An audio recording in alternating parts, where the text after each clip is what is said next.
Good evening, everyone. I'd like to welcome you to this council meeting of Tuesday, the 21st of May 2024 at the Euroa Community Conference Centre. I'm Peter Stevenson, Administrator of Strathbogie Shire Council, and I'll be chairing this evening's meeting. We acknowledge the traditional custodians of the places we live, work and play. We recognise and respect the enduring relationship they have with their lands and waters, and we pay respects to the elders past, present and emerging. Today we're meeting on the lands of the Taungurung peoples of the Eastern Kulin Nation, whose sovereignty here has never been ceded.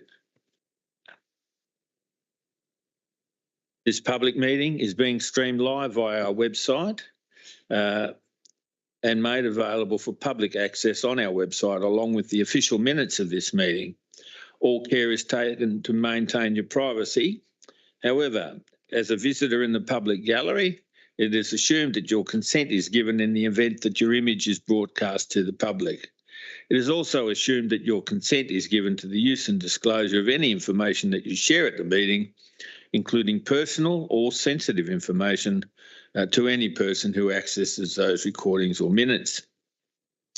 Council considers that the recommendations contained in this agenda gives effect to the overarching governance principles stated in section 9.2 of the Local Government Act 2020.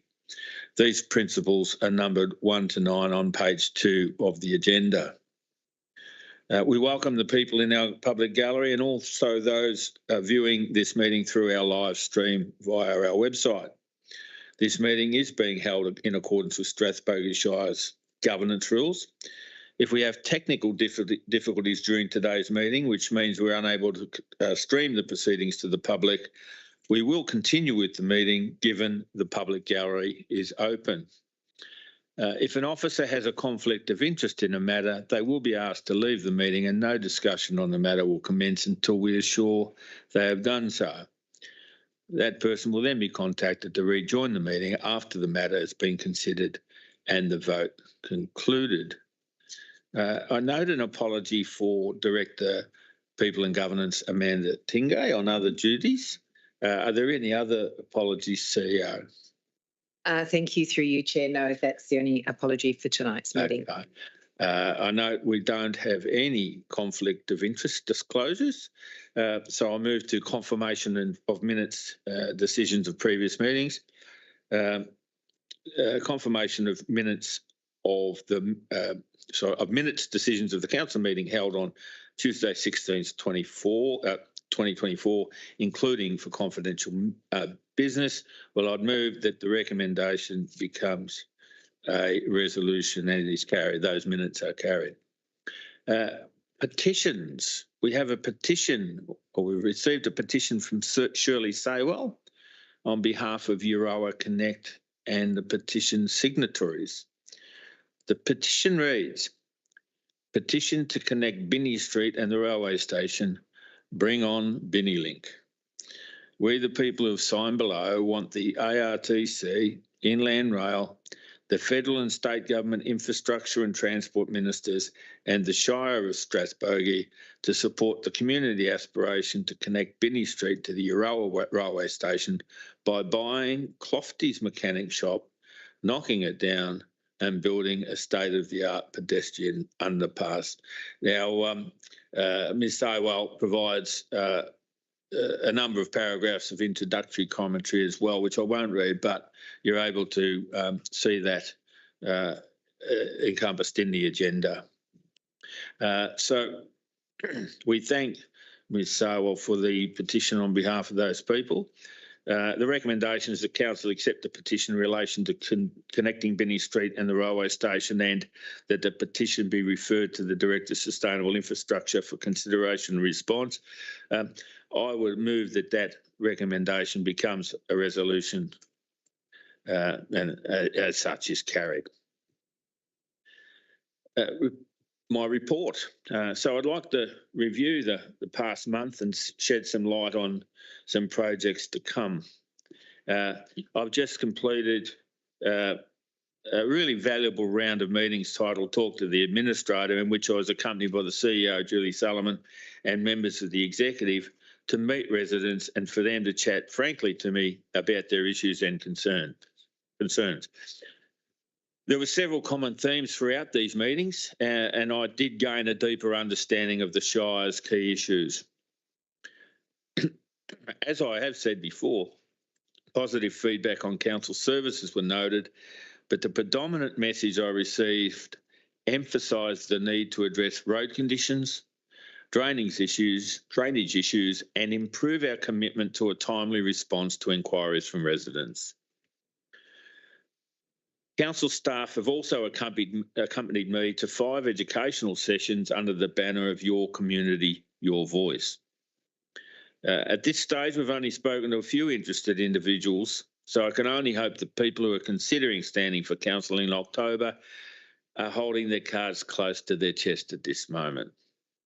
However, we will undertake another series of these educational meetings later in the year, and I am talking to some individuals tomorrow.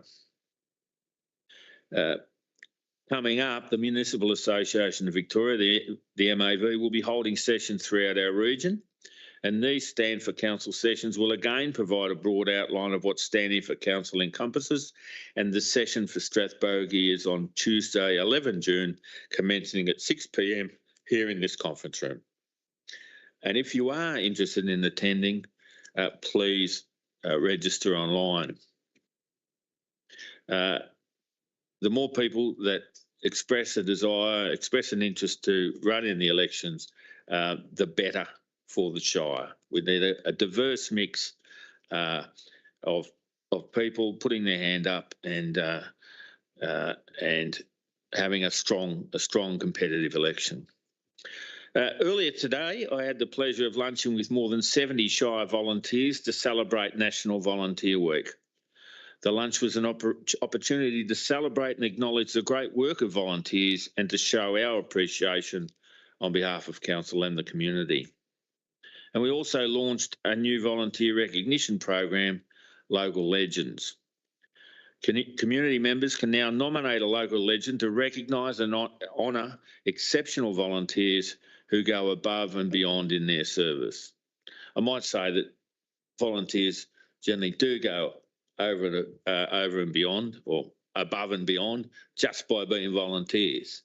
But of course, there are those that go even further to the stratosphere. So nominations are open until the end of September, and there'll be a special acknowledgement event at the end of the year. And I'd urge people in the community to have a think about who they might nominate. Now, last Friday was Ida Hobbit Day, and I'm not sure that I pronounced it right, but it was last Friday, and Council acknowledged this International Day against LGBTQIA plus discrimination by flying the rainbow flag at the Euroa Post Office roundabout and then the Gambie Library. This is an important way to raise awareness of the need for continued progress against discrimination. Flying the rainbow flag on Ida Hobbit Day shows we support and value LGBTIQA plus people, and that we're committed to supporting the creation of a fair, safe and inclusive community. And I might add, on Friday, I was at the Municipal Association of Victoria State Council, where there were a couple of resolutions passed in relation to the support of that day, and almost, if not unanimously, carried. Okay, next Sunday is National Sorry Day, officially the National Day of Healing. It is an event held annually in Australia on 26th of May, commemorating the stolen generations. And it is part of the ongoing effort towards reconciliation between Indigenous and non-Indigenous Australians. The Council will acknowledge Reconciliation Week next week as a time for all Australians to learn about our shared histories, cultures and achievements, and to explore how each of us can contribute to achieving reconciliation in Australia. Our Share Strathbogie Engagement Hub has been used actively this month, with contributions for Pitch My Project prioritisation, I should say, the 2024 draft budget and the Year 4 Council Plan actions, and the draft Bellmatten Hill mountain bike trail, which will inform the development of the business case for this exciting project. On Tuesday, 4th of June, there will be an extraordinary council meeting to hear the submissions to the draft 2024-25 budget and fees and charges, along with submissions to the 2021-25 council plan update, draft year 4 actions, 1 July 24 to 30 June 25. And you still have an opportunity to provide comments until Friday, the 24th of May. So that's the end of this week. So I encourage you to take a look and provide your comments post-haste. Please note that our annual community grants lodgement dates have been extended to Tuesday the 11th of June. So if you're a not-for-profit community group, I encourage you to apply for one of our grants under either the Community Strengthening or Reducing Emissions grant. I mentioned I represented Strathbogie Shire Council at the Municipal Association Victoria State Council meeting last week, and that annual meeting, which was attended by almost all councils, of which I think every council is a member.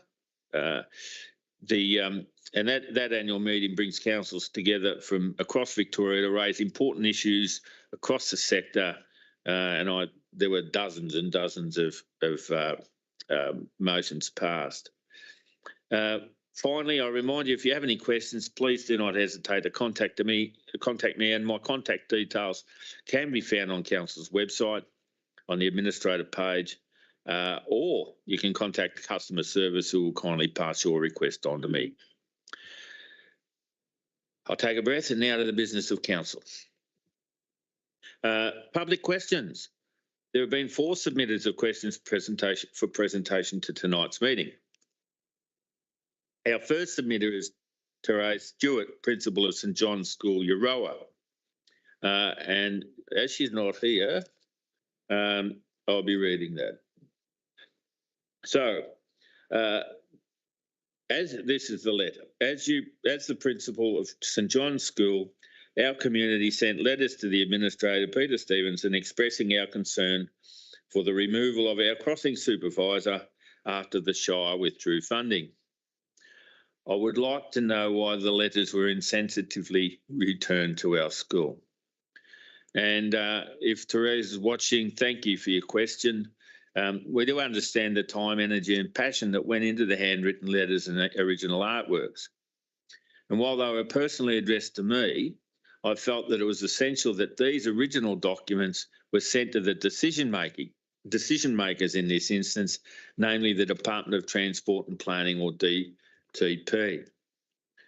DTP is now the state government authority that directs, determines and funds the school crossing program in Victoria. I'm sorry if you're disappointed by Council's action sending these documents back to the school.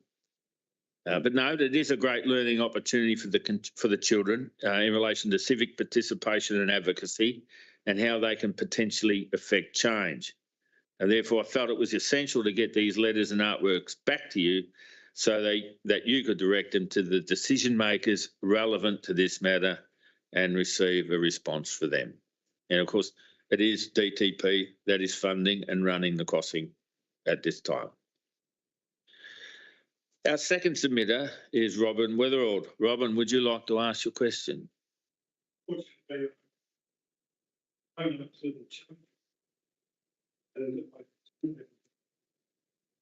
Okay. Perhaps if you'd be so kind to read may say we've stumbled at the front of the meeting. I'm happy to do so, Robin.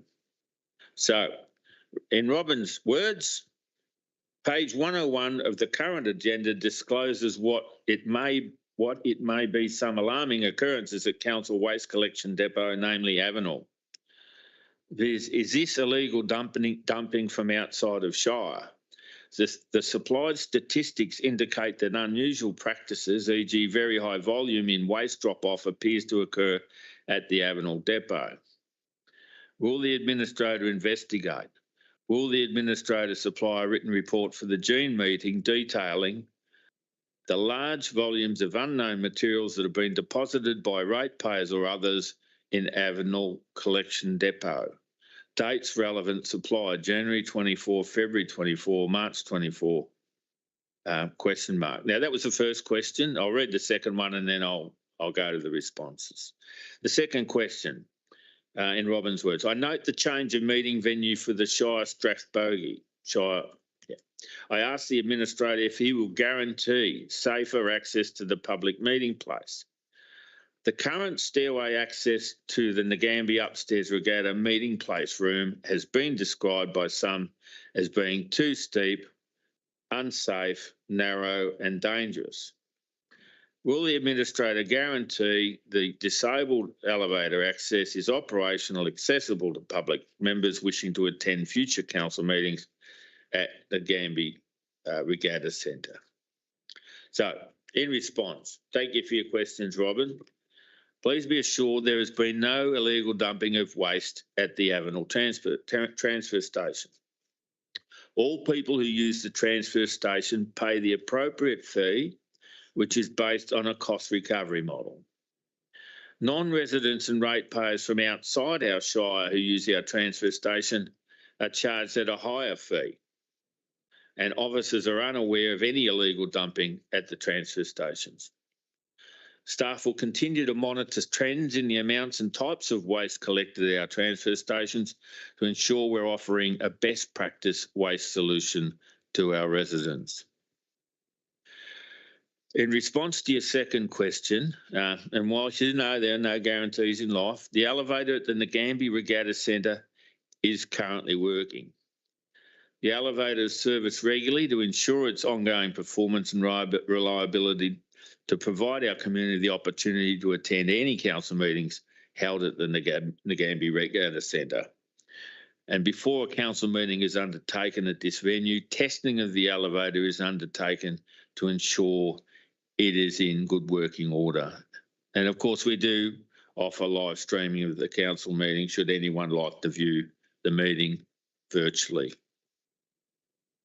So thanks again, Robin, for your questions. Now, our third submitter is Tom Maher. Tom, would you like to ask your question or prefer that I?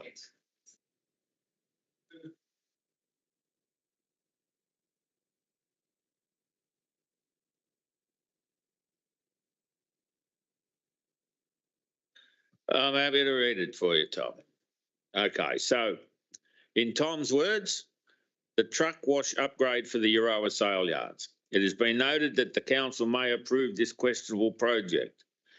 Section 9 of the Local Government Act requires long-term implications to be taken into account. My question is in two parts. One, can the administrator explain if he understands the sale yards are located inside the township boundary of Euroa? There are more than 2 community activists who are concerned about animal welfare and might have the whole complex closed in the very near future. The residential housing is very close to many parts of the sale yards, and on a sales night, long distress cries from cattle are confined, drift over the whole township, and this can be disturbing. 2, is the administrator convinced that the Euroa sale yards in its current position inside the township boundary are sustainable and a good investment for the whole of the Shire? The Euroa sale yards obviously do not meet the public health standards with the residential lifestyles with the waste disposal and animal odour of these sale yards. Okay, thank you for your questions, Tom. Please be assured that I am aware that the sale yards are within the Euroa township and that they are located in an appropriately zoned area for such a facility.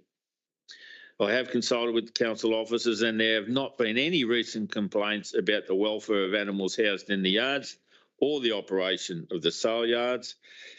The yards are frequently audited and visited by Department of Agriculture inspectors without any significant issues being identified. It is acknowledged that the future operation of the sale yards is at this time uncertain based on the trends of animal sales moving to online platforms. However, the current management committee consider the closing down of the facility in the near future unlikely. In fact, they've expanded operations to now include horse sales from time to time. Now, regardless of the animal sales, it's considered that the truck wash will continue to be required, given that our Shire will always have agriculture at its heart.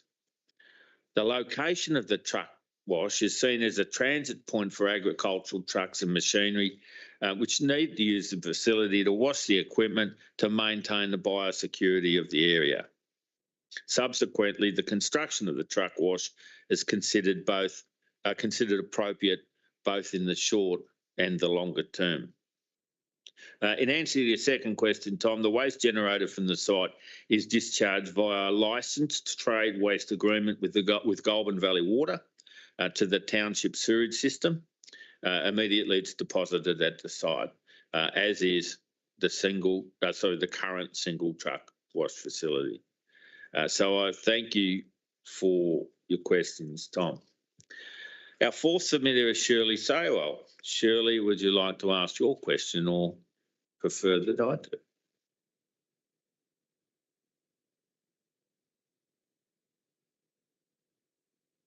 And I'd just like to preface my question by giving a nod to the council plan, which I think is, and many of us think is fantastic. In the plan, it recommends that council continues to advocate to the Australian Rail and Track Corporation for a community-led outcome for the redesign of railway infrastructure in Euroa. And look, we like this. As I was one of the community members who helped form this plan, we decided we wanted it to be visionary and bold, and it is. And the Binny Link concept that I'm going to ask a question about shortly is it fits that plan. It's visionary, it's bold, and it's not out of reach. I think a few people think that it's too expensive. For me, it's really just a thoughtful design with some clever landscaping, and at its simplest, it could be a wide bike path or walkway incorporated into some parkland.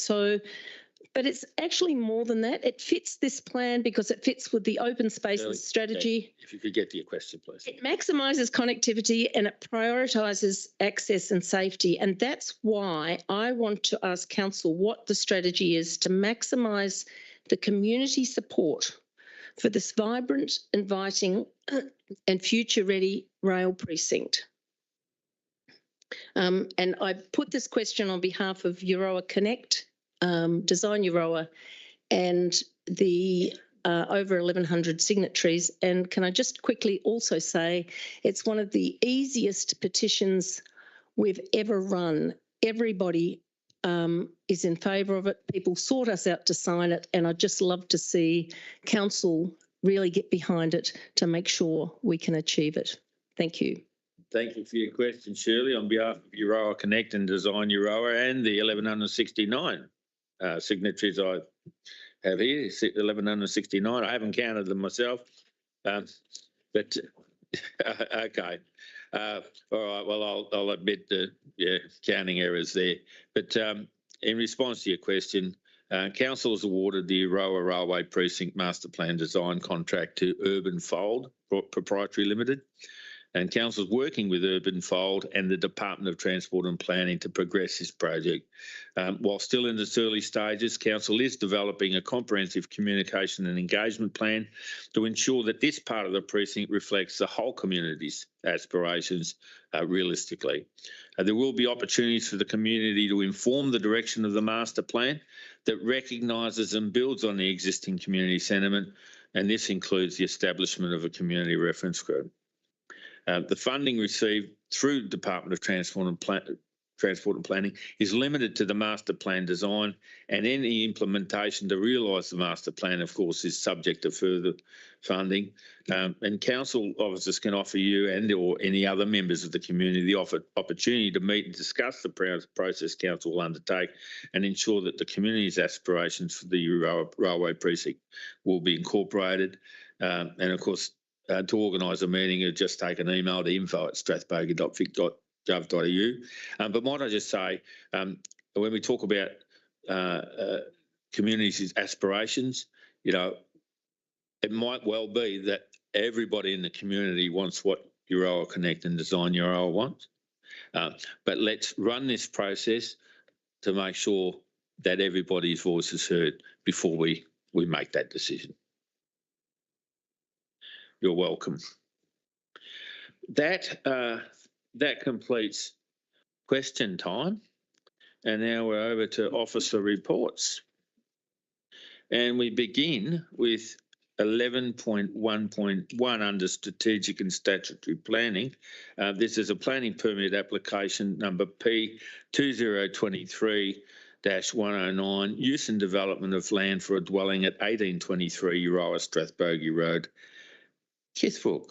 And may I ask Manager Aiken to give a summary of this report, please. Thank you, Chair. The purpose of this report is to seek Council's position on planning permit application P2023-109 for the use and development of land for a dwelling at 1823 Euroa Strathbogie Road, Kithbrook. The applicant has lodged a review at the Victorian Civil and Administrative Tribunal, or VCAT, for Council's failure to decide on the application within 60 statutory days. No formal decision can be made on the application at tonight's meeting, given a VCAT appeal has been made. Despite this, it is important that Council has a position on the matter for the upcoming VCAT hearing, which is scheduled for the 25th of October 2024.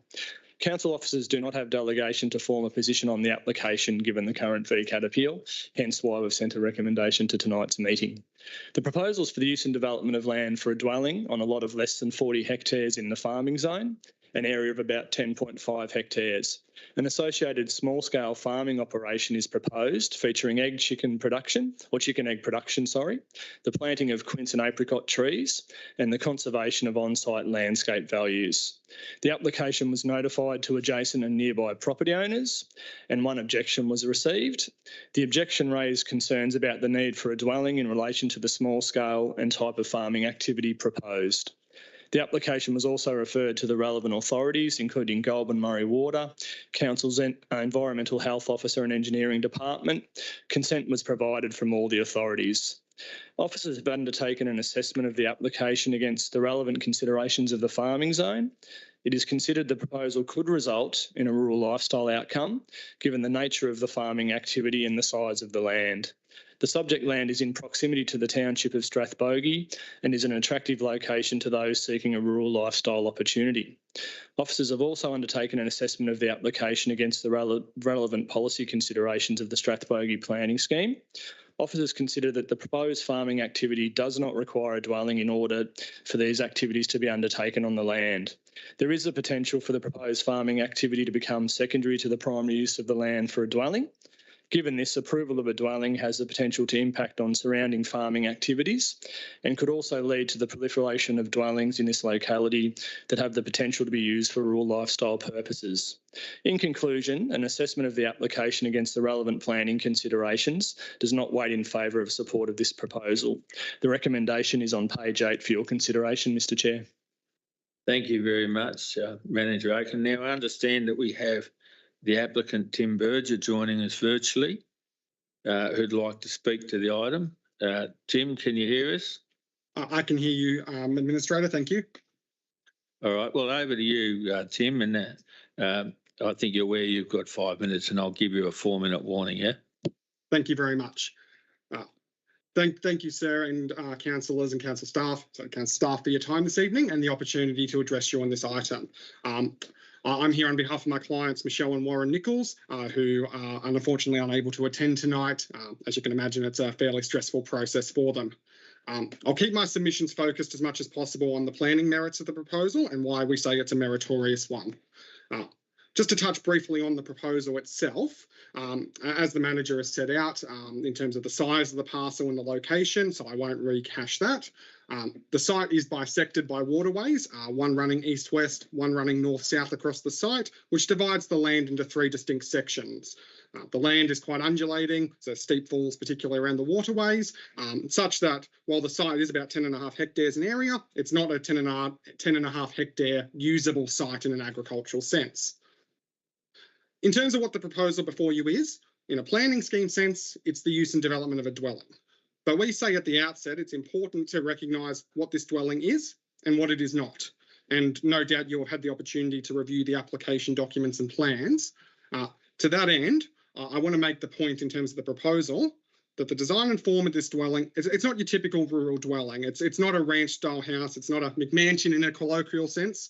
This is a rural dwelling that has, in actuality, the majority of the structure is dedicated to agricultural use and production. You'll have seen through the plans that the dwelling comprises a third of the building. It comprises a typical rural shed form, and the balance 2/3 of the structure relates to production areas for plantings, cool room and storage areas. It's been designed to have roller doors to allow pallets, so machinery, forklifts and so on to bring produce in and out of those production areas. So we say that far from being a rural lifestyle dwelling, the dwelling here is a small component of an integrated agricultural structure to support the operations proposed. We have a detailed farm management plan supporting this proposal, and I really just want to draw the point here that there's a statement or this suggestion of it being a small scale or the assertion that it's somewhat of a hobby farm. We have a farm management plan that shows by year 2 of this proposal, the activity makes a profit, and by year 6 of this proposal, the projected net profit is $147,000 per annum. So we say far from being a small scale or hobby farm, this is a real meaningful agricultural activity that generates real returns from agricultural production on the site. It is one where we say agriculture is primacy or is the primary activity on the land. And we also rely on a supplementary benefit on those environmental values. We're in a potable water catchment, we're protecting the waterways, we're revegetating them. You may have seen through our application some photos of those waterways and areas and how they've been degraded from grazing activity over the time. So we say that our agricultural activity in our proposal is responsive to site features and improving those outcomes. You've been taken to surrounding activities through the report, but I just want to draw your attention, Administrator, to the land to the immediate south at 1890 Euroa Strathbogie Road. It's a similar sized parcel of land to our site, and that obtained council support for the use and development of a distillery and associated sales, use and development of a manager's dwelling, use and development of group accommodation, signage and a liquor licence. Now, we appreciate that's also subject to tribunal review, but we identify that that obtained council support. And I guess the reason I bring that to you, Administrator, is that our clients are concerned that there's council support for non-agricultural activity over the road with smaller scale production, more intensive non-agricultural activity, whereas their activity for $150,000 per year agricultural activity is not being supported. If I turn to the planning merits, and I won't quibble over any minute details in the report, I just want to address the proposed grounds of refusal, the big ticket items. It's stated in the application, thank you. It's stated that the dwelling has no connection to a productive farming pursuit on the site. Now, again, I refer to that statement I made about profit. We also struggle with the fact that it's that suggestion of rural residential use. In fact, we welcome conditions of any approval to tie our agricultural activity to a dwelling to mitigate that concern that this will transform or modify into a rural residential outcome. It's also raised a concern about precedent. As you would know, Administrator, planning decisions don't operate on precedent. Every application is decided on its merit. But we say that if you were to support our application, all you do in a precedent sense is tell people that if they have an agricultural activity in the farming zone, they may get support for a dwelling. That's all we say. In terms of policy considerations, there is policy considerations to discourage dwellings not associated with agricultural use. We say that doesn't arise as this is an agricultural use and supports an agricultural use. There's also policy support to develop dwellings where it results in improved land management outcomes, which we say is achieved here. So I'm close to the end of my time, Administrator. This is a matter before the tribunal due to that failure appeal. We say it's open to you to form a view that a permit should be granted subject to appropriate conditions. We accept those conditions contained in the officer report as being appropriate should a permit be granted and to avoid the need for a contested hearing on its merits. We believe that this proposal is meritorious and is one of those rare scenarios in the farming zone where a dwelling ought be supported on a lot smaller than 40 hectares. I welcome any questions you may have. Thank you. No questions, thank you, Tim. Thank you. It is, I guess, it is a difficult one because, as has been pointed out, there is the potential for a going concern. I guess the issue to weigh up is, does it undermine the planning scheme? Has it got the potential to undermine the planning scheme? I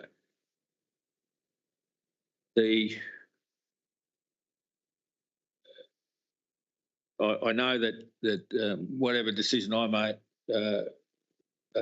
will be redetermined, if you like, or not, supported or otherwise at VCAT, because it's going to VCAT anyway.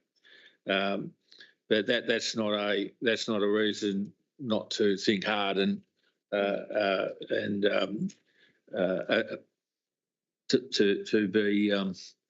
to be all over the detail of the proposal and to make a decision based on the planning merits. I'm sympathetic to the aspirations of the applicants and congratulate the submitter for presenting in that way. But I do have the concern that this proposal just doesn't support the purpose of the farming zone in that. I accept the officer's recommendation that or advice that the dwelling isn't necessary for those operations to continue, and it does have the potential to limit the operation and expansion of adjoining and nearby agricultural uses, and it's something that I'm hearing a bit about at the moment. There are lots of people wanting to develop a house on a small block or relatively small block, but 10 hectares or so on. So certainly under the 40 hectares that the rural farming, rural land use plans require. There's so many of those applications, and where's the food bowl going to be if it becomes houses and houses and houses and houses and a few chickens? And not to dismiss the applicants' endeavours, but I'm of a view that I'd be supporting the officer's recommendation as contained on page 8, that we would be saying to VCAT, we don't support this development. As I say, the recommendation in full is on page 8, and that recommendation becomes a resolution and as such is carried. Moving to planning applications received and planning applications determined the 1st to the 30th of April 2024, 11.1.2. And break, yes, of course. Thank you, Chair. Manager Aiken, sorry. Thank you, Chair. I refer to page 15 of the agenda, where it is noted there were 17 new planning applications received and 13 planning permit applications decided upon during the reporting period. Once again, a mixture of applications were received during the reporting period. And once again, there are a number of applications for small residential subdivisions within the township, which is quite interesting. We're starting to see a bit of a pattern of people looking to provide that diversity of housing. We've got an ageing population, so it's certainly a level of housing that's required within our community. And the recommendation is on page 15 for your consideration. Thank you, Manager Aiken. All right.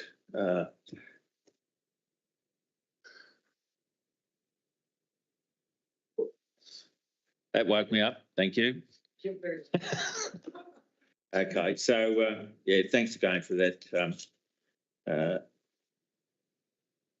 The recommendation on page 15 is the council note the new planning applications received and the planning applications decided on during the period 1 to 30 April, and note the report. That recommendation becomes a resolution and as such is carried. And thank you for your work, Manager Aiken. All right, 11.3.1. Oh, sorry. Yes, of course. He's greening your row. I'll be after my neck. Not just then. All right. Sorry. 11.2, community greening Euroa potential funding update. And over to you, Director Harvey, if you could provide a summary of this report, please. Thank you, and through you, Chair. The community within Euroa, and in particular the advocacy group that was set up since, have been looking to get this project up and running for quite some time. Due to climate change, our landscape is experiencing persistent and ongoing drought-induced conditions, which leads to decreased inflows at our catchments and decreases in potable water supplies. But it also impacts on the water table, of which a lot of our reserves are watered from as well. During the drought of 2018-19, inflows into the catchments, including the water table, was so dire that, in fact, potable water was required to be tankered into Euroa, including into many of the reserves and schools, etc., around to keep the green spaces green. Now, it's a occupational health and safety issue related to that. It's not that we needed the green things to have the garden survive, etc., during that period, but obviously the kids in particular and the rest of the residents who play on those fields and play in the green spaces, etc., if they're not green, and obviously there's the likelihood of injuries, etc., as a consequence of the kids falling down. In 2020, Council established with Goulburn Valley Water a project steering committee to finalise the detailed design for the recycled water pipeline, undertake community engagement, and advocate for funding for the project. This report that's submitted for your consideration tonight provides an update on the advocacy and the potential funding opportunities that are available to fund the delivery of this project. So the extensive work has been done. The advocacy that has been done by the project steering committee, and in particular Goulburn Valley Water, and the joint community engagement work, is indicating that funding is getting a little bit more possible related to this. And this would be a great outcome for the township of Euroa, where a number of the reserves that are currently watered by potable water and or groundwater will have access to this significant volume of recycled water for the irrigation of these playing fields, both at the schools and other areas. And you can see there on page 17 the recommendation from Council to note the report.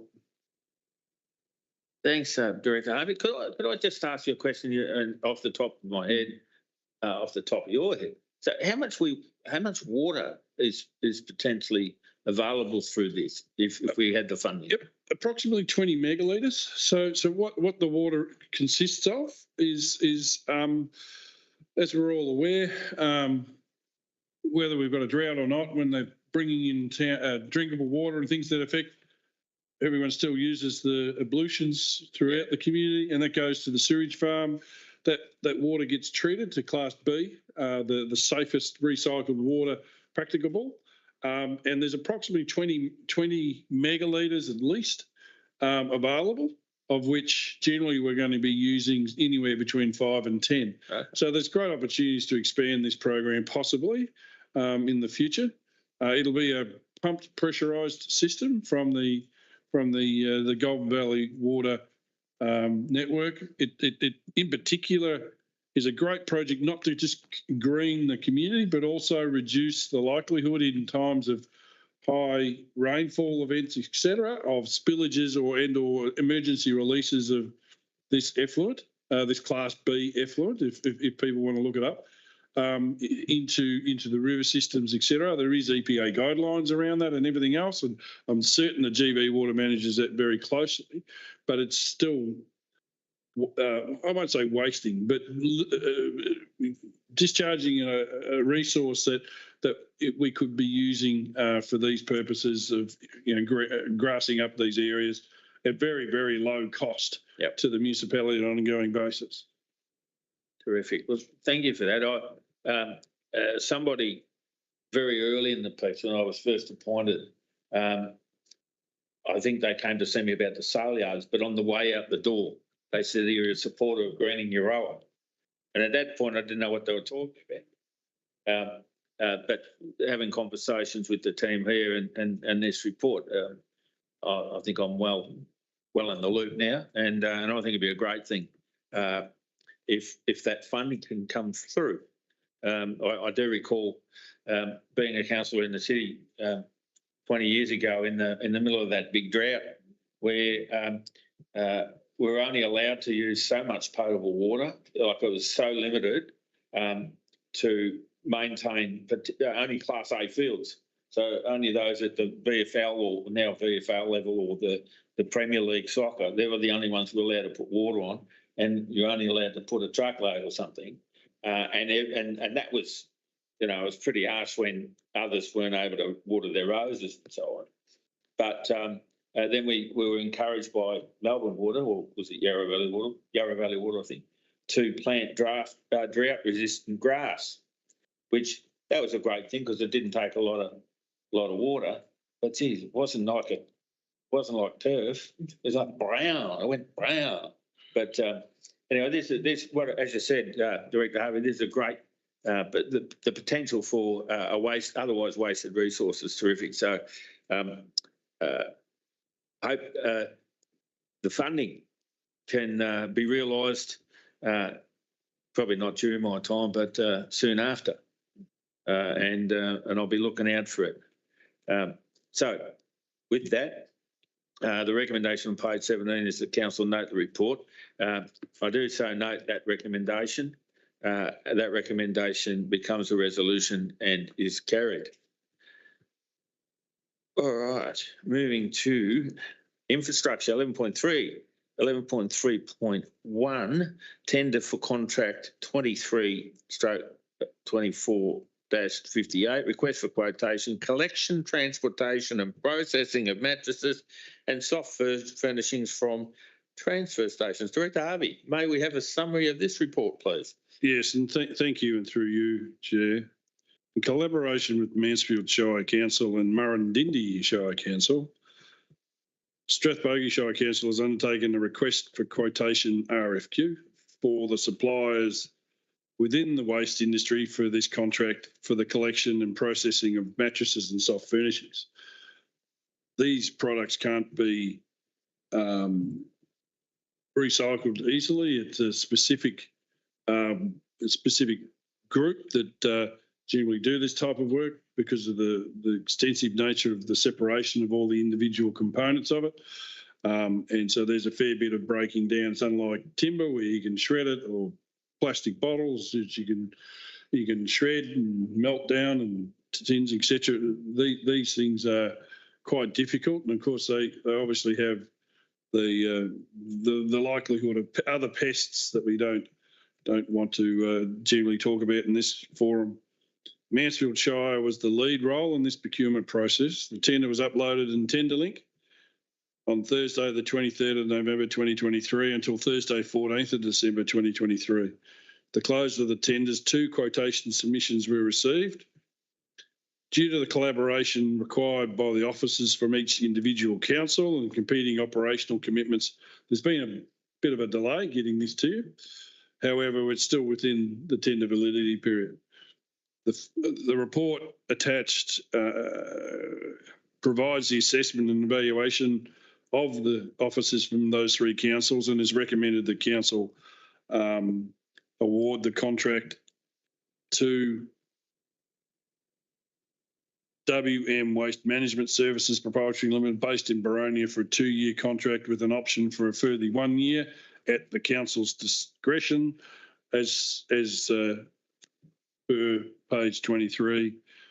Therefore, your consideration.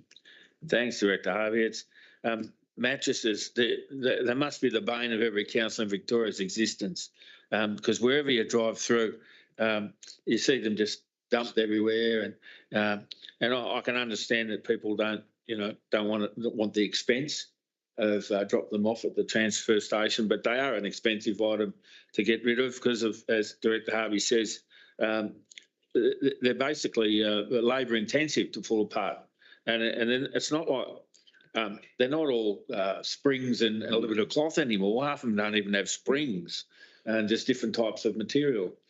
So I guess the good thing here is that it's three councils getting together. That's right. To try and minimise the cost of what can be a burgeoning issue, and it's one of the things we talk about. Reduce, reuse, recycle, reduce, all of that, whichever order you want to put it. But this one's got to be on the just reduce. Don't buy too many. Just do what you get. Bed mattress protectors. Get some so that we're not throwing them out because they're just yeah. Look at the cost of that to get rid of mattresses in 3 shires. It's just enormous. But anyway. Congratulations on working together with the other 2 shires, and congratulations to them. It's a good news story for a middle of the road kind of issue. Well, not a good issue, great issue, but it's a good news story for it.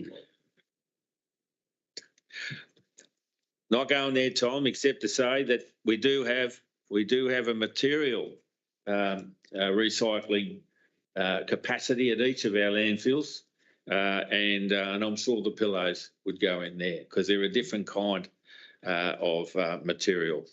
Anyway, getting back to this one, the recommendation on page 23 is in 4 parts.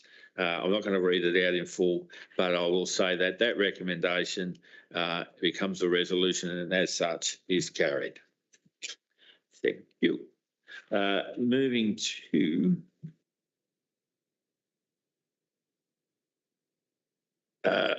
variation, page 20, a variation to contract number 22 stroke 23-27 streetscape detail design Euroa Strathbogie and Violet Town. And Director Harvey, you're up again if you wouldn't mind giving me a summary, please. Thank you, Peter, and through you, Chair.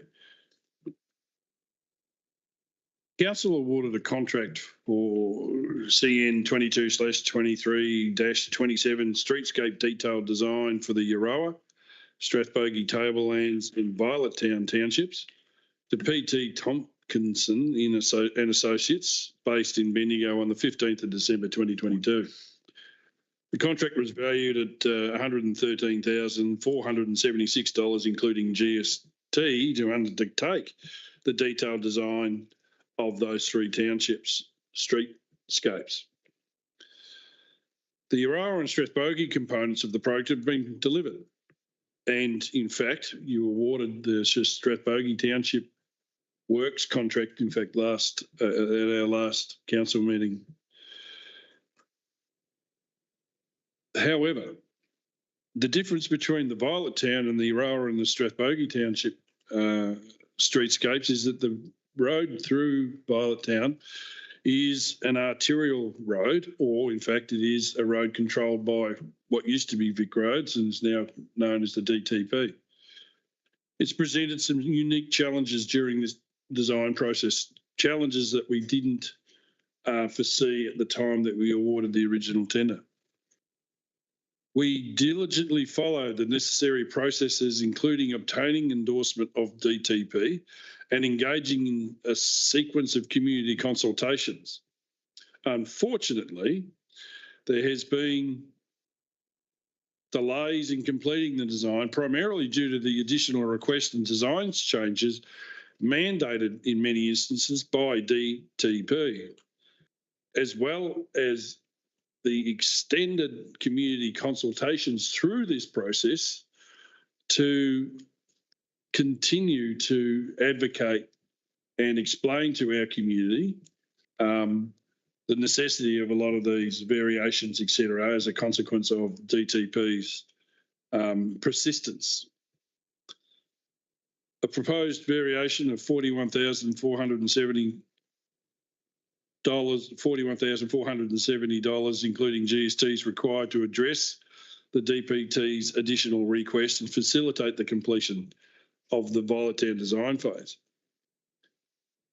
This report and the recommendation on page 28 asks you to consider the approval of that variation to enable the designs for the Violet Town streetscape to be completed.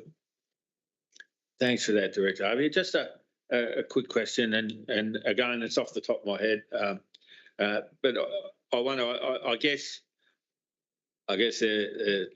what was something like 2,200 kilometres of roads in the Shire, both made and unmade. There's going to be many kilometres of DTP roads, and we're likely to come across issues of having to deal with them again in a similar fashion. So what can we take from this project to hold us in better stead for those future occasions? And answering your question, it's quite appropriate that you asked, because we're experiencing exactly the same thing in the township of Ngambie. Okay.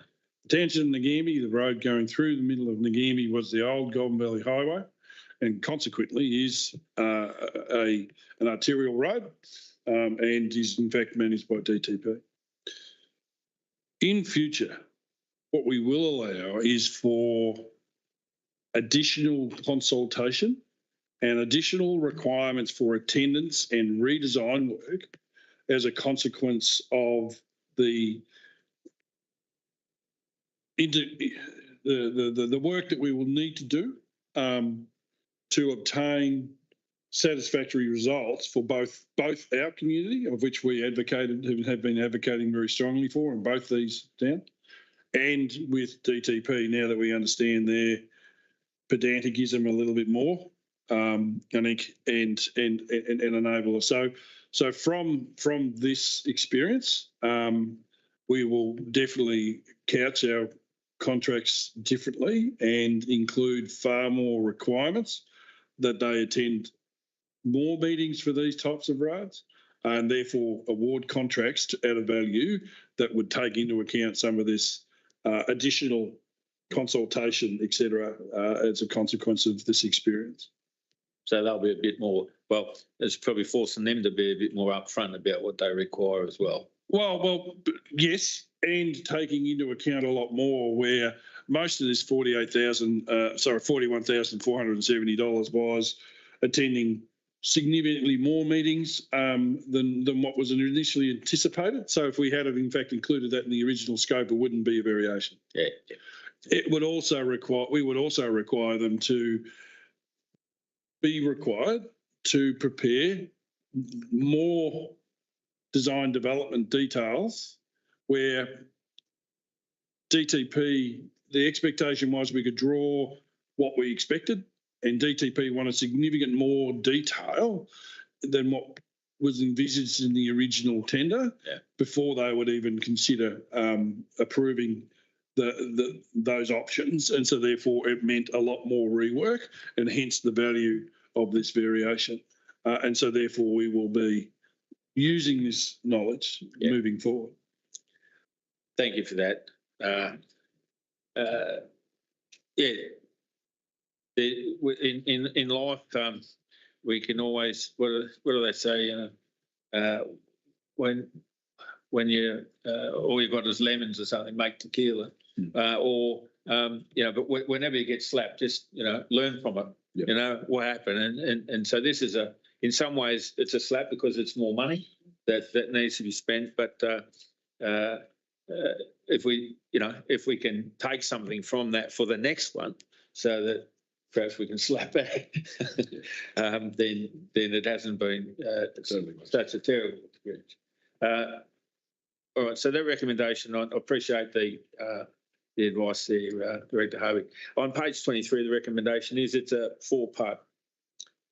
I'm sorry, page 23. Where am I? 28. Get back to your page. Yes, page 28.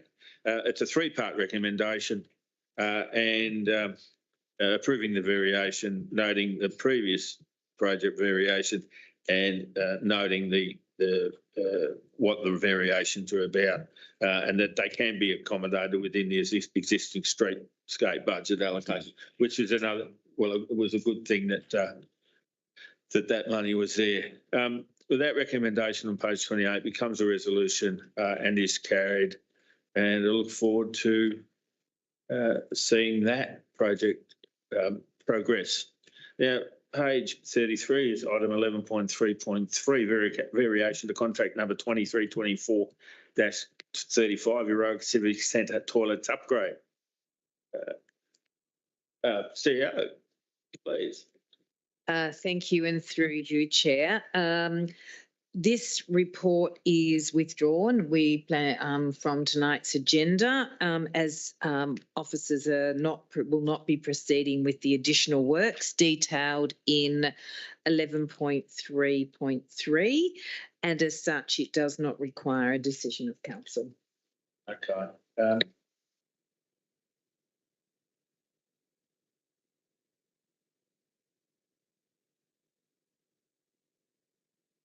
And the implication,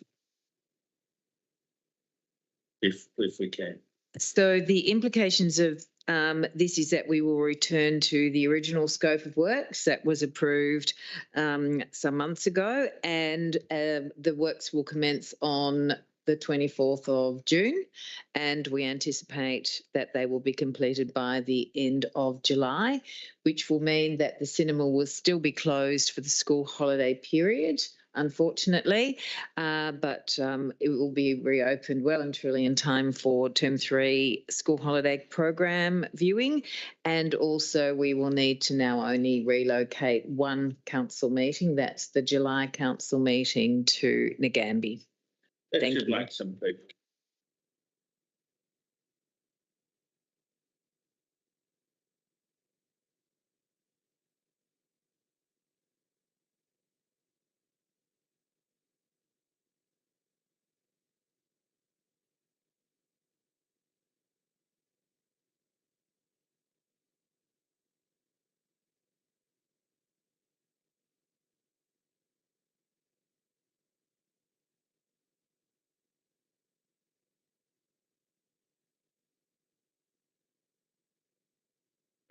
For the minutes, I'd note that this report is withdrawn, and I thank the office for the CEO for her explanation.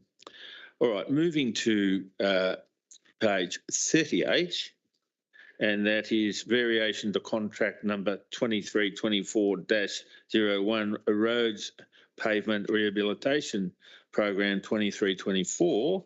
And again, Director Harvey, if you might please provide a summary of this report. Thank you, Chairman, and through you. You and other members of the community may be aware that this roads rehab program has been difficult, and in particular this site. This report follows on from the report that was submitted to the 20th of February 2024 council meeting, where council varied this contract and awarded to infrastructure for an amount awarded. I apologise, I've got my tongue tied, Peter. It's all right, I'm good at that myself. Road pavement and varied it in February by an amount of 15,523 previously. This variation was implemented to treat an active spring encounter during the rehab of the Creek Junction Road sites within the contract that was awarded to them. Unfortunately, that treatment was unsuccessful. I come back to you in March 2024 and asked for a further $50,000 from the original contract to implement a treatment for a further 300 to 500 millimetres down over a 100 metre distance. However, 4 sections of that treatment still did not provide a stable base for us to actually construct the road such that it would not fail in the future. The springs were that deep in those 4 small sections that we had to, again, remove it, place the cement treated across rock layer there and repair it again. for an additional $40,072.45 for a combined total variation of the contract of 27.04%. Now, I note for your benefit that that is after the dropping of the Spring Creek, i.e. one of the sections that was originally in that project to help fund these variations. Okay. We have completed the work now. After the third treatment, we're able to obtain a solid base. We left the treatment unsealed for an additional week to traffic it and to ensure that, in fact, the third and final time that we treated this to an totally unusual 1 metre plus depth actually did work for the length of the section that we rehabilitated, and fortuitously we sealed it and it is reopened fully to traffic. Due to the extent of the treatment required and the road not being able to be opened because of the depth of the treatment, etc., we actually executed the work prior to this meeting. If we hadn't have done that, we would have incurred additional costs estimated $10,000 per week, which if up to this date, it could have been anywhere between $60,000 and $100,000 over and above these amounts, just as a consequence of the delays. Subsequently, after briefing yourself, works progressed to complete the work, and the road was reopened to the community on the 11th of April 2024, which was just before the significant bike ride within the district that used this section of road as one of its lengths of the bike route. Not that was the driving force to getting the works done. The $10,000 per week was. Yeah. So the recommendation there is starts on page 38 and finishes on page 39 for your consideration. Thanks, Director Harvey. I know we've had a few discussions about this at at council meetings and at briefings, and I guess it's one of those. And I saw the video. It's one of those things that you don't know what you got until you take the lid off, and you don't know how deep it is.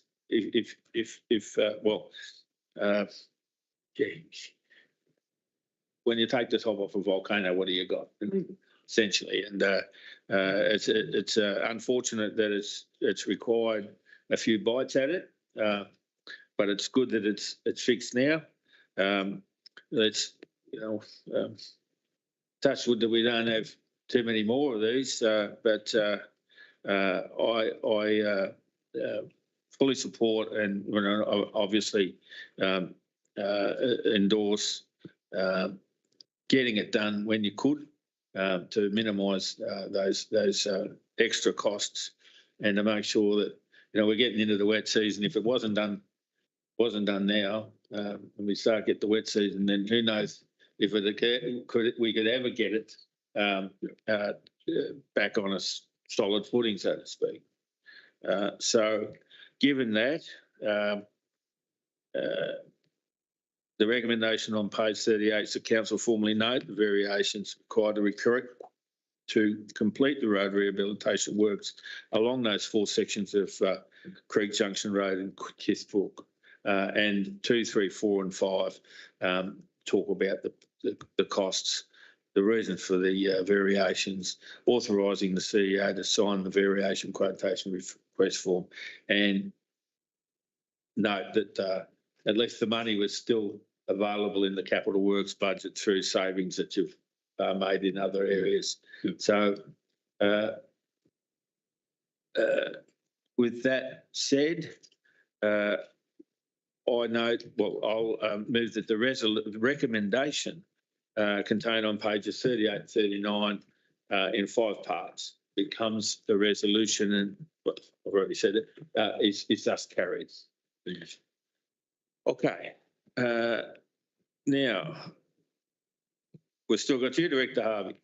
11.3.5 on page 45. I haven't skipped one, have I? No, thank you. Oh, hang on. Yes, I have. Yep. 11.3.4. Hang on. No, No, that was the one we just did. that's the one we just did. Sorry. Yes, because I know there is another one later, isn't it? 11.3.5, variation of contract number 21 stroke 22 23, Violet Town Landfill Rehabilitation Project. Over to you for a Quick brief summary. Thank you. Thank you, and through you, Chair. You're quite right. My division's been very busy the last month. We've still got a couple more to get through, so I'll make this as quickly and as painless as practicable. Council was required by the EPA to complete capping works at the Violet Town landfill site. A competitive tender process for the work was undertaken in 2022, and the works awarded to Apex. The physical work on the ground was awarded to Apex Earthworks Proprietary Limited at the June 2022 council meeting for a sum of 2.151946.50, including GST. At its meeting in June, council approved an increase to the budget to $2,677,277.42, including GST, with an additional $200,000 to cover any additional works and variations required. This particular project consisted of 5 separate contracts: the construction contract to Apex, project management to Strack Consulting Engineers, Geotechnical Investigation and Technical Authority, or GETA, as sometimes they're known within the industry, to Strathbogie Enviro Consulting, design to SLR Consulting, and environmental auditing to SMEC. The works were originally scheduled to begin in October 2022, but due to the major flood event, the project was delayed until February 2023. Additional requirements were imposed by the EPA, and as a consequence, have resulted in additional costs. As recommended by the environmental auditor, the landfill gas system and biofilter was required to be installed as the capping works were being completed, as opposed to post-construction, as was originally anticipated when the contract was originally awarded to Apex. Subsequently, the $200,000 that we had as the additional monies over and above the $2,677,277.42, including GST, that $200,000 was expended delivering those components. So it was actually increasing the scope. That work would have had to have been delivered regardless. The reason why we used Apex at the time is because the relationship that they had with the GETA and with the designer and with the EPA auditor, the environmental auditor, I should say, was critical to the delivery of that component of the work, such that we could get the EPA to sign it off, and subsequently the contract was varied accordingly. Those variations were assessed as providing value for money at the time that they were awarded under delegation. At this stage, council has received no further requests for variations for this project, but is expected the addition of the landfill gas and biofilter variations will be encountered to ensure the works will be completed. EPA's approval. It's recommended that council authorise the following amounts, if required again, to complete the rehabilitation work to the EPA's satisfaction. So the EPA, and that is $50,000 to Strathbogie Enviro Consult, and $50,000 to SMEC, who's the environmental auditor who advises the EPA that the work is completed to the requirements of the contract and the specification.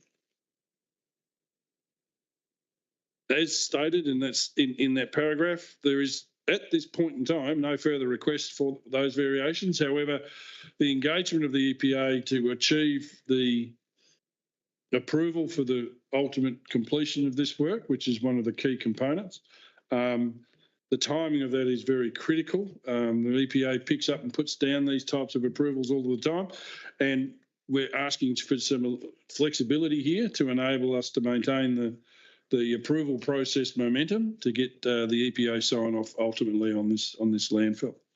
Unless the work is justified, the variations won't be approved. Thanks for that, Director Harvey, and complex thing, remediation of landfill. I know in Darwin we did one, the Northcote Tip, turned it into a park, and it became, for a while it was a $23 million hole. Now it's a beautiful park, but you don't know again what you're going to encounter, and I guess with remediation of former tips, landfills, you have no choice but to abide by the rules set by the EPA and others, and I guess those variations in the when seen looked at in relative terms to the total budget of the project are tiny, and if giving a delegation of those amounts to the CEO to make sure that we can act quickly to meet the needs of the EPA and others, I don't think is a big ask. So I'm quite comfortable to give that. I mean, your delegations are much larger than that in general. So and as I noted, you said, Director Harvey, that they're sitting there. They don't have to be used, and they'll go back. Well, they won't be used unless they absolutely have to, but it means that we can be fleet of foot when we need to. So given that, the recommendation on page 45 it becomes a resolution. That's a two-part recommendation. Becomes a resolution, and as such is carried. Now, I should have said too, and again, covered within the existing budget. So that's carried. Thank you. Moving now, this is the one that I thought we were at before. No, here we go. We're at the truck wash. The truck wash. No smiles over there from Tom. Okay. Would you like to give us a brief summary here? So thank you, and through you, Chair. As reported to the February 2024 meeting, a business case was prepared by the Committee of Management of the sale yards to demonstrate a twin truck wash valued at $5,000 excluding GST was viable, and the income derived from it would service the loan payments required to construct the facility. Council, as been reported in this place previously, had tendered for this, gone to the market 3 times to try to get this built within that budget. At that February meeting, we were asked to try one more time, as per the detail in the report. We've managed to come up with a tender that if we do provide a further $83,613 excluding GST from general revenue, we can award this contract. The Committee of Management was consulted to discuss the fact that any further overruns would be coming from future maintenance contracts, and they unanimously supported and agreed that that would be the case, subject to it not placing the operation of the facility at risk. You can see there the recommendation on page 52 for your consideration, and I ask that you so do so. Thanks, Director Harvey, and I guess a couple of questions, and again, off the top of my head, this one, but what would be the likely and this is in the context of questions that were asked before we began, or at the beginning of the meeting. What would be the lifespan, or how long would this truck wash be state of the art, if you like, or deliver what it needs to deliver? I'm not familiar with, I'm not familiar with improvements in technology associated with washing trucks. But if the process of hosing it down using the high pressure hot washers and everything that didn't change, this facility would last for somewhere between 30 and 50 years. It generally consists of a large concrete slab and a couple of fences to stop the spray and contain any water or any effluent from escaping the actual wash itself. The pumps obviously have a finite life, as any pump does, unfortunately. But they're designed for sewage cutter pumps. They push it through the trade waste, etc., and discharges it into the sewer as per the current trade waste agreement that we've got with GB Water for the existing single truck wash. This will be better than the existing one because it will be able to facilitate the washing of B-double trucks, the vehicles that are used more often than not. It will and is to be constructed such that, in fact, if the site was redeveloped and the land under its current use was used for an additional purpose, the truck wash itself could be isolated from the balance of the site and continue to operate going forward, providing that biosecurity risk. And in fact, it's within that industrial zoning that is appropriate for this use, as is the surrounding businesses like the egg place, the council yard, etc. In this area. Yeah. Thank you for that, Director. So I guess with that information, it seems that there's certainly the opportunity for a reasonable payback period, and then some time that it could provide the service that it's required. And I do note and endorse the notion that overruns should be looked at in the context of any maintenance budget, because I know that they're a very keen committee of the Sale Yards Group, and they would like all things shiny. But some of the shiny things might have to be a bit dull for a while until they get this bedded down and operating and providing that income which they've modelled. But I'm certainly, I don't claim to be a country boy. I'm not. But this is a rural and regional shire. It is it's primary producing land around it. Every time I talk to someone on the phone, I hear a sheep bleat or a cow making its noises. So I'm under no illusion that these sort of facilities are important. The biosecurity challenges are something that I'm convinced by those that I've spoken with are going to become more challenging rather than less. And the notion that you might have a truck wash as far as Wodonga, say, and drive up from here or drive up from Seymour, or that it ain't going to wash if you get some of these diseases around the place. So I think it's a prudent project to pursue, as I say, particularly in the middle of Victoria, where we ain't going to see we ain't going to see agriculture and primary producing disappear from here for a long time, if ever. So I think it's the right thing to do, and good on the Sale Yards Committee for continuing to pursue the project. I hope that they continue with their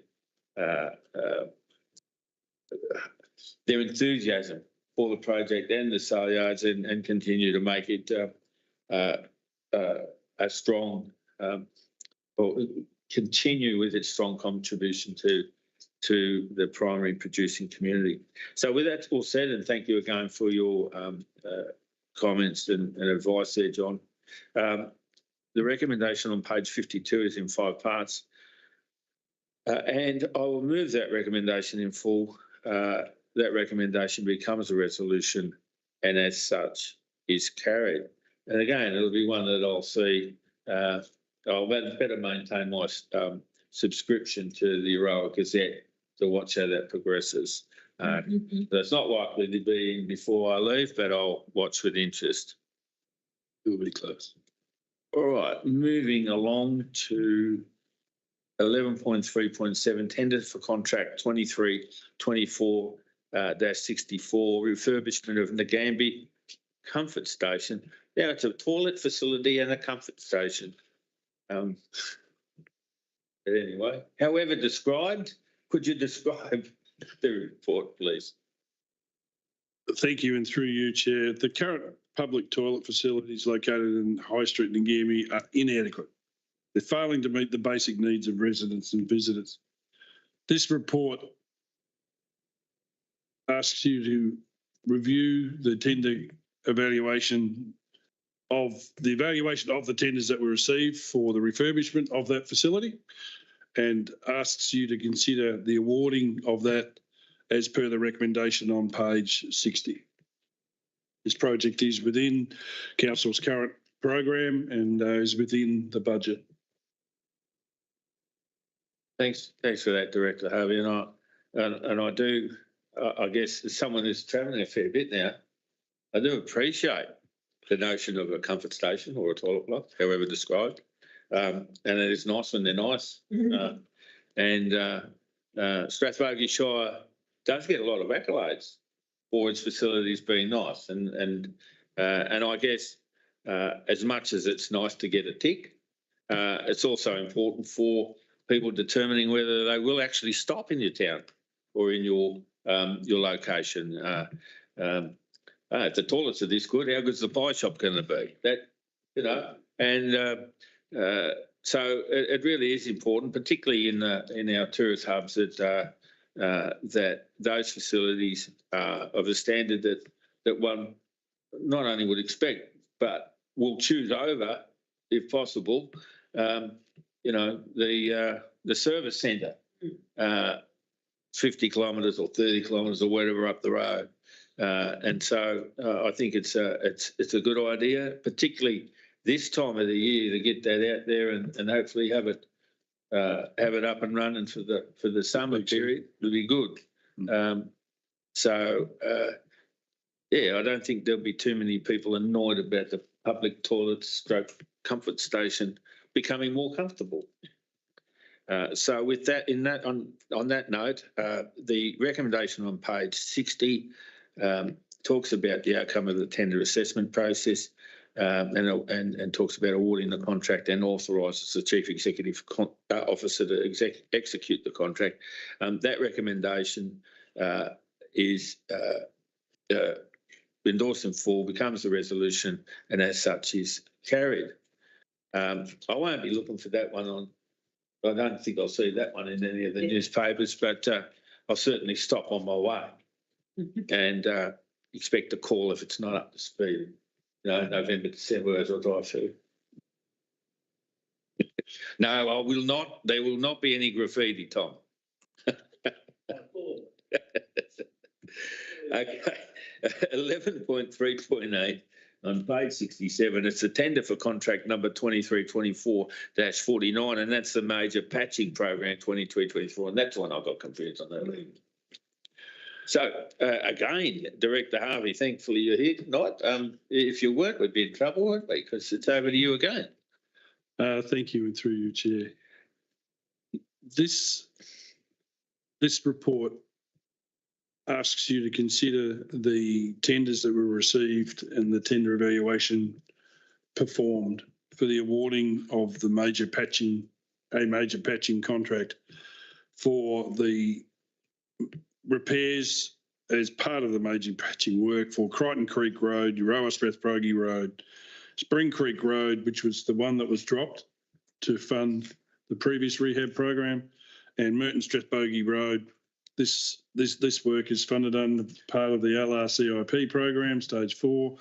We've got, and we've been able to bring this forward as a consequence of early approvals for that stage 4 component. And we ask you to consider the outcome of the tender assessment as per the recommendation on page 67. Thanks, Director Harvey, and it's great that we've been heard on this issue and received that funding, because we've certainly heard from the community on their concerns about the state of roads. So it's terrific that we've got that funding, and kudos to everyone involved for being able to get that early approval, if you like, to get it to begin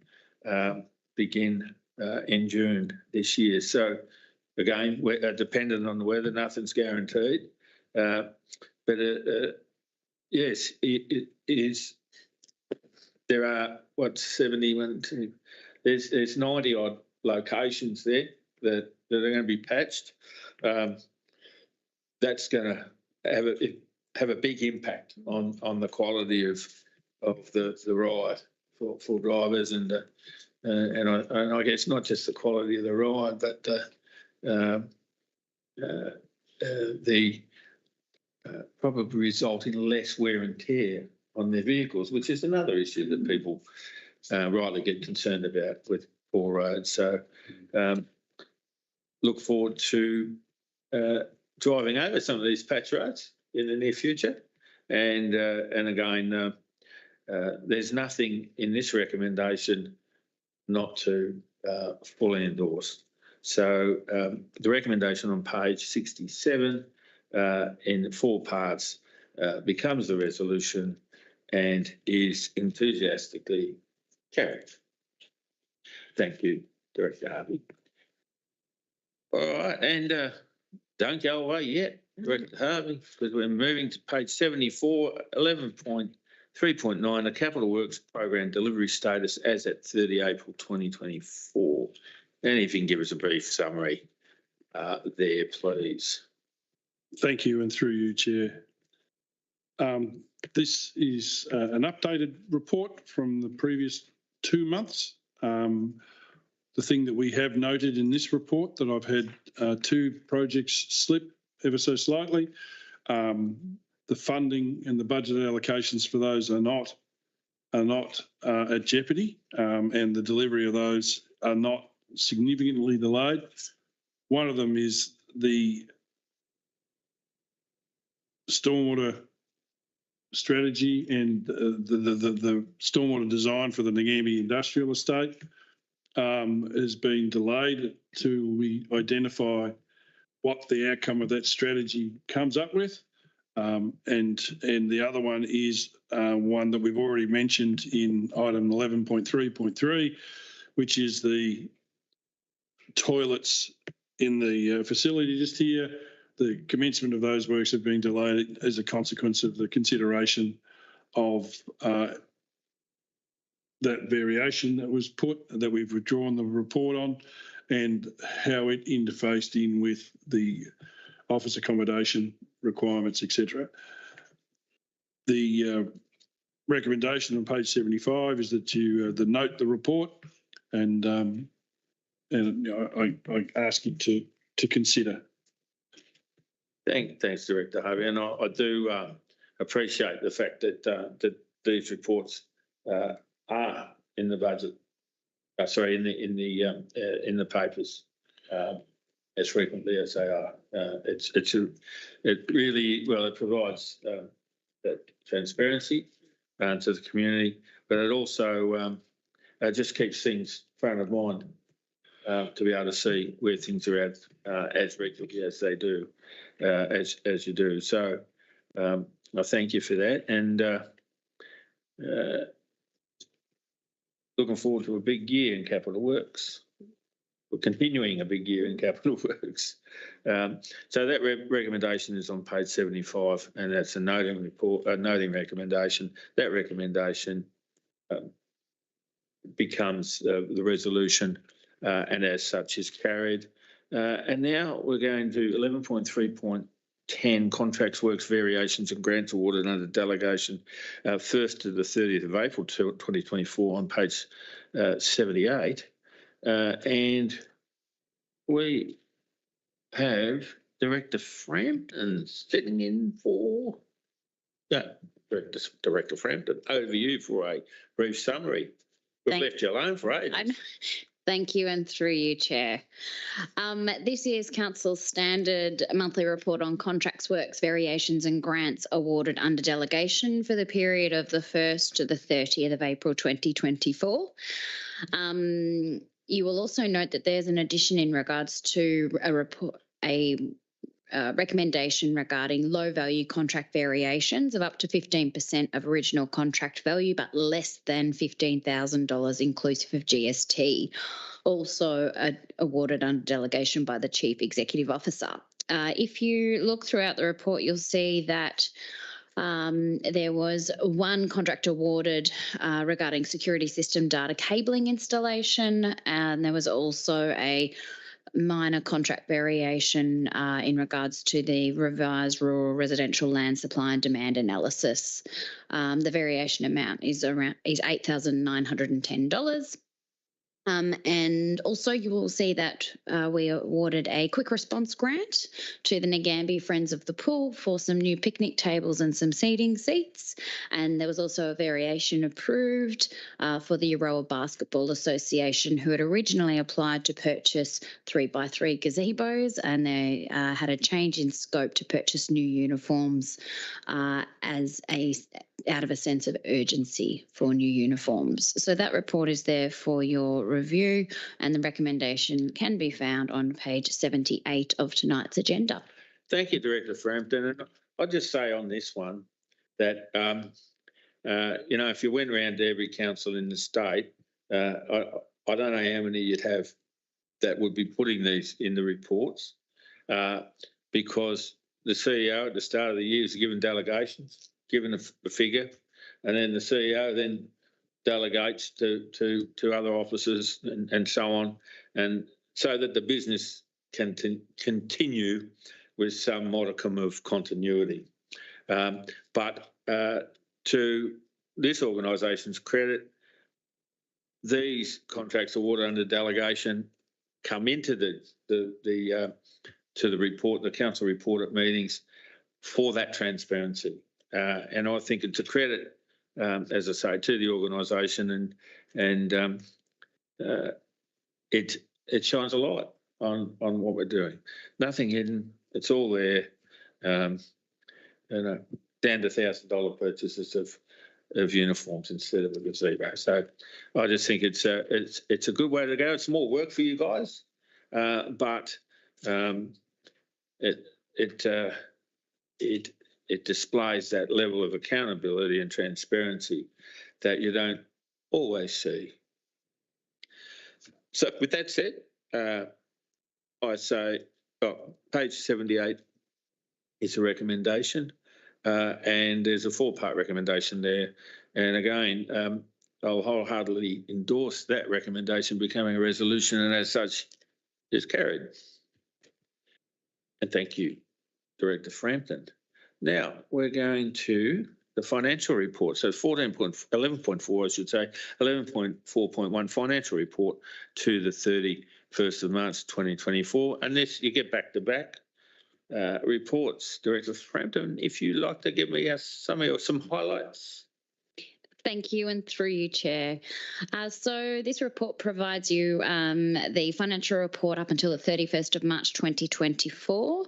It compares the year-to-date mid-year adopted budget. So that mid-year adopted budget was approved on the February council meeting, and compares it with the actual financial position of Council as of March 31st, 2024. The report does contain a number of detailed attachments, and these include the operational performance, income statement, balance sheet, cash flow statement, and capital performance and other financial data.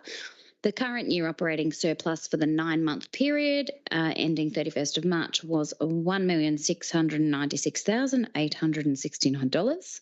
And as at the 31st of March, the total expenditure on capital works was $6,928,511, which excludes the committed expenditure.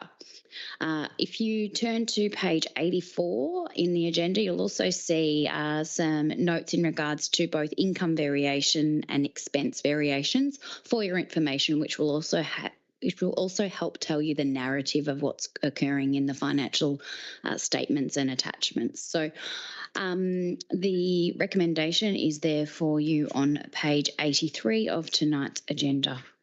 Thanks, Director Frampton. And I should have read the report in total before I went to read the report in the papers before I went to the financial reports, because I'm reading through it all and going, what's this one? And making notes to ask that question. What's this one? What's this one? And they're all in there as highlights. So, I noticed those variations, but noticed them on the reports themselves before. I don't need to ask that anymore. So, good report. I do know that the unfavourable on materials and services, if they reckon inflation's hitting the food basket, not just the food basket, having just done some work at building a new house, and it's the same kind of hurt when you see what it costs for materials and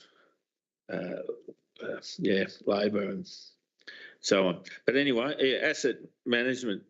So that was a decrease in assets management expenses. But anyway, very good report. The bottom line is that we're in a pretty good position for this time of the year, and everything that needs to be highlighted has been in those reports. People can draw their own conclusions, but the ratepayers' money has been put to the causes which are outlined in the council plan to deliver those commitments. I thank you for the report. Please pass on my thanks to the Acting Chief Finance Officer. And that recommendation in relation to this report on page 83 is that Council receive and note the financial report and financial statements for the 9 months ending 31 March 2024. I am a bit of a nerd when it comes to charts and tables, having spent some time as a researcher, and I go and read all them, and then I come to all these conclusions, and I could have just read the narrative and saved myself a day. But anyway, thank you very much. So that recommendation is a resolution as carried, if I didn't already say that. Okay, governance and customer service, the monthly performance report. And do you get a treble? Yes, Director Frampton, please, 11.5.1 on 88. Thank you, and through you, Chair. So this item provides you with an overview of Council's monthly performance and provides you with a snapshot across a range of areas of Council. It includes our building department, planning department, customer inquiry analysis, the waste management, transfer station data, textile recovery data, as well as some other snapshots that you may be interested in. I think for looking through this, some of the highlights in particular around our new textile service. So I think you can see through the information provided that it is particularly well utilised in Euroa and Violet Town, whilst being well supported in the other communities as well. It's great to see that an initiative we introduced in November is really gaining traction for the local community, which is, I think, a testament to that it's a real need in the community. Apart from that, I think it's relatively consistent and very consistent with the averages that we see throughout this time of year. So there is a recommendation on page 88 for your consideration.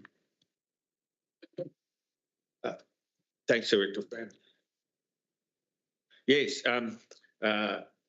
yeah, I did note there's probably a formula issue on page 99 in relation to the diversions from landfill. I think it is page 99, the table there. Through you, Chair, the organics contamination. Yeah, organics, that's it. Yeah. So, yeah, the figures for the particular years look, what's the word? There's anyway, there's a term, I've forgotten it now, but they look like they should be. They look consistent. They have context validation. That's the research term. But the monthly average doesn't work. So that's obviously a formula issue. But if we can get that one fixed for next time. But the raw figures for the months in each year look right. But once you get to that averages, it's probably skewing the chart somewhat.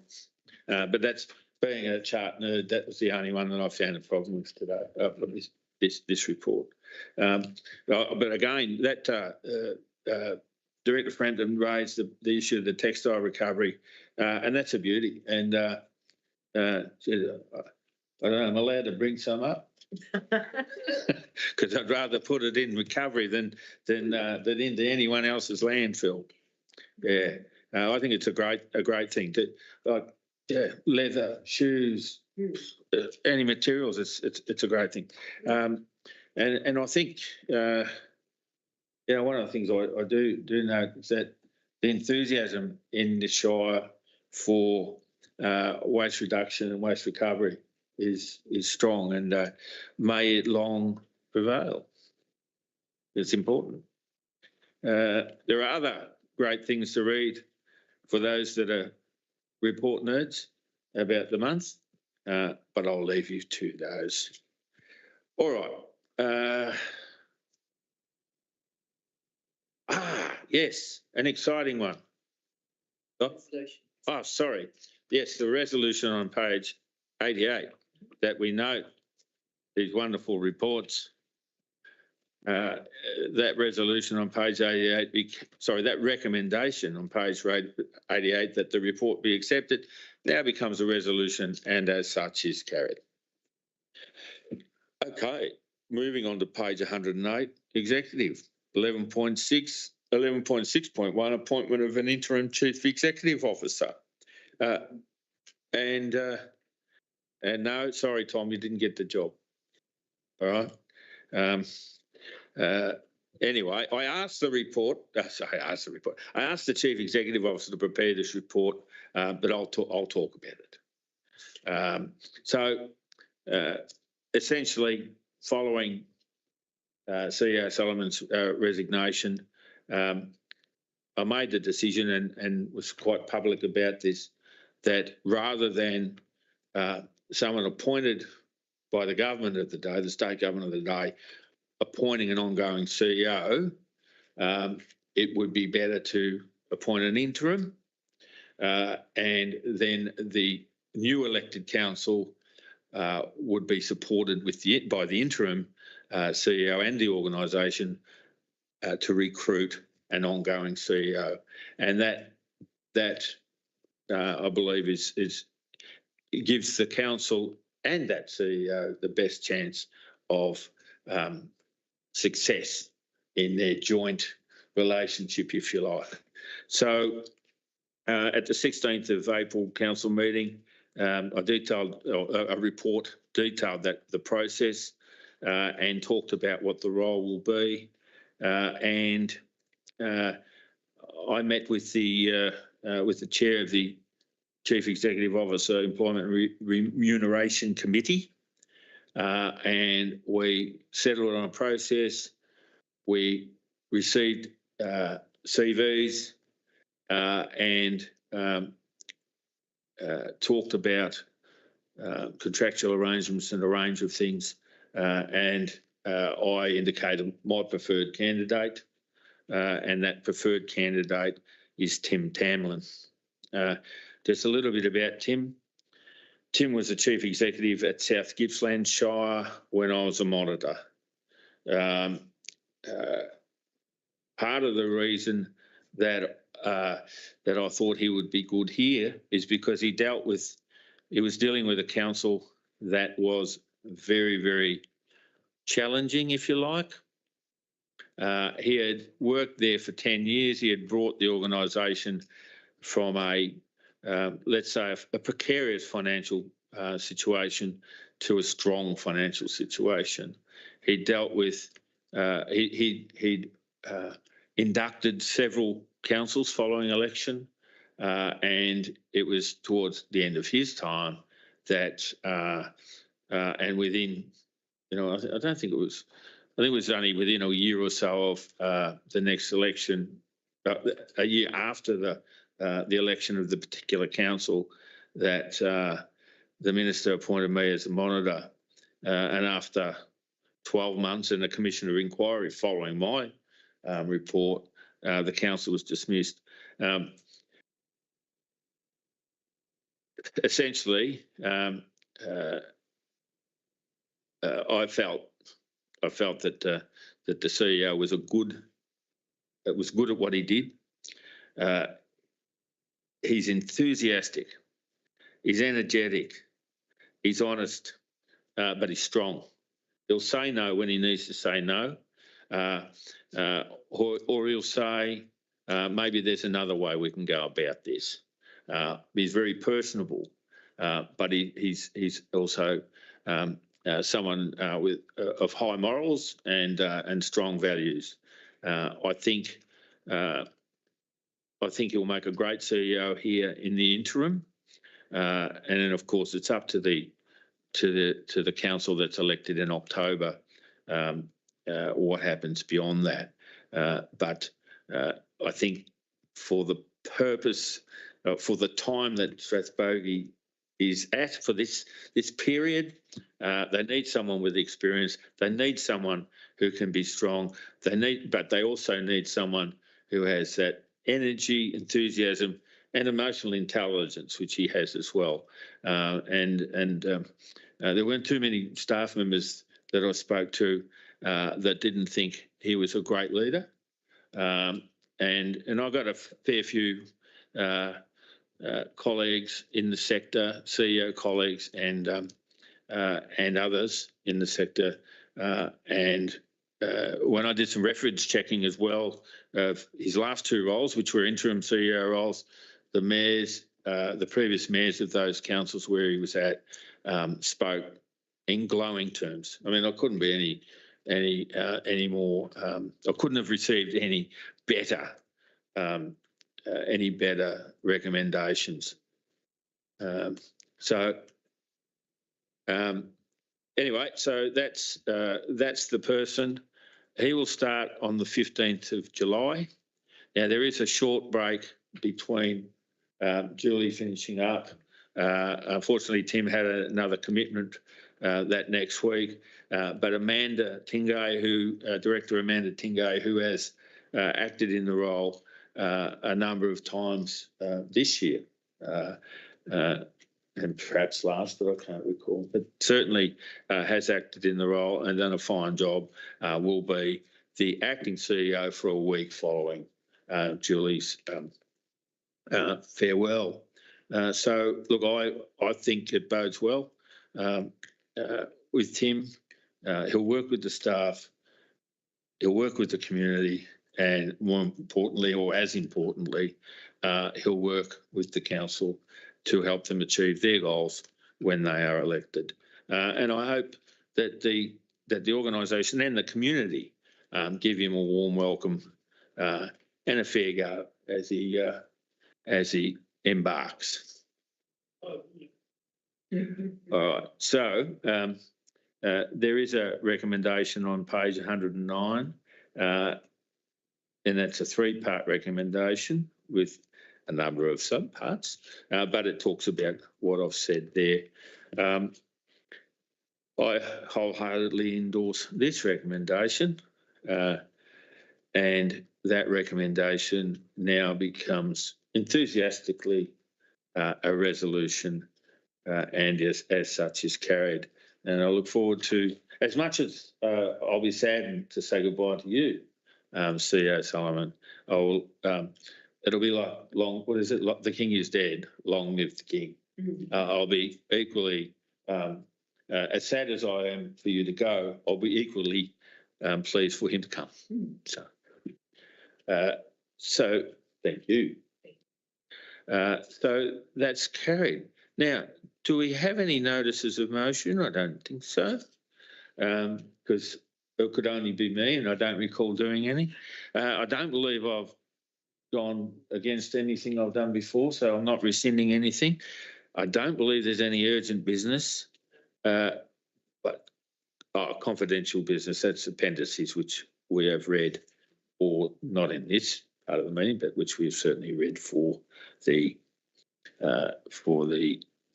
items earlier approved. So that brings us to the next monthly meeting to be held.